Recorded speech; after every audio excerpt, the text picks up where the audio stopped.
Hello guys, in this tutorial we will learn about relational operators in C, and there are 6 relational operators present in C. Now let's see them. First is A double equal B. This means A is equal to B. And second, A is not equal to B. And third, this means A is greater than B.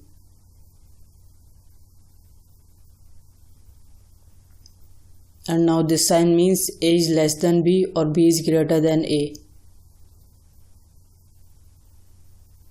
And fifth one is A is less than or equal to B. And sixth, A is greater than or equal to B. And one thing to note is equal is an assignment operator in C. And now thanks for watching. In the next tutorial we will learn about if statement in C.